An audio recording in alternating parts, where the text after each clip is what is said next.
আমাদের ঘরে কত পুরনো জিনিস থাকে, প্যাকেট আমরা যেমন ফেলে দিই, কিন্তু ওই প্যাকেটগুলো না ফেলে আমরা কিন্তু কত সুন্দর হাতের কাছে জিনিস বানাতে পারি। আমি সেরকমই একটা ফেলে দেওয়া প্যাকেট দিয়ে কি সুন্দর ডেকোরেশন করে দেখুন কেমন সুন্দর একটা ব্যাগ বানিয়েছি। আমাদের বাচ্চাদের স্কুলে অনেক সময় প্রজেক্টের কাজ দেয়, আমরা কিন্তু এরকম হাতের কাজগুলো করে আমরা স্কুলে দেখাতেই পারি বা ঘরে সাজিয়ে রাখতে পারি। কাউকে কোনো গিফট দেওয়ার থাকলে এই ব্যাগের মধ্যে করে কিন্তু আমরা গিফটটাকে ভরে দিতে পারি। ব্যাগটা কত দেখতেও সুন্দর না, আর কাজেরও। কিন্তু আপনি যখন ভালো জামা কাপড় পরে কোথায় যাব বা কেউ যাবে, ব্যাগটা হাতে করে নিয়ে বেরোলে কিন্তু তার শোভাটাই অন্যরকম। ব্যাগটা বানালাম, কেমন হয়েছে আপনারা কিন্তু অবশ্যই বলবেন।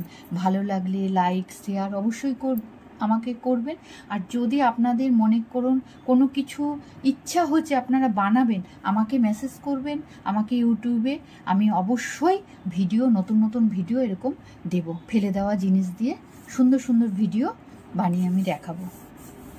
আমার চ্যানেল সুমিতা হাউসহোল্ডে এরকম কিন্তু আমি যে কটা ভিডিও দিয়েছি সব কটা ভিডিওতে কিন্তু আমি দেখিয়েছি যে ফেলে কোনো কিছুই দেওয়া না, ফেলে দেওয়া জিনিস দিয়েও আমরা কত সুন্দর সুন্দর জিনিস বানাতে পারি।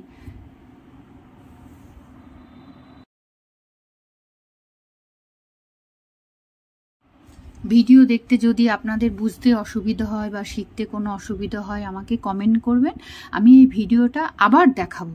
আমি খুব স্লো দেখাই যাতে আপনাদের ঘরে বসে বানাতে কোনো অসুবিধা না হয়।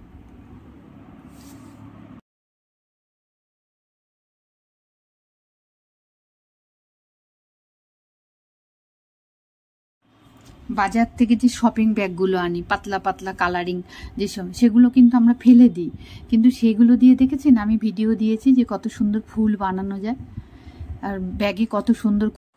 আমার এই ব্যাগ বানানোটা কেমন আপনাদের লাগলো আপনারা কিন্তু আমাকে কমেন্ট করে জানাবেন। আর আপনারাও নিশ্চয়ই কিন্তু ঘরে বানাচ্ছেন, আমাকে পাঠাবেন, আমি দেখব।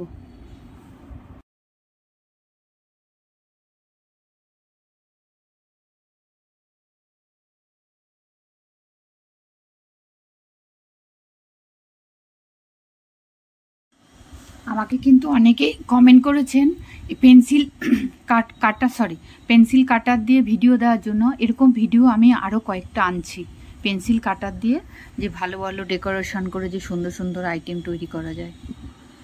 সঙ্গে থাকুন, না হলে কিন্তু মিস করবেন। ভিডিও কিন্তু প্রথম থেকে শেষ পর্যন্ত দেখবেন, না হলে বুঝতে পারবেন না।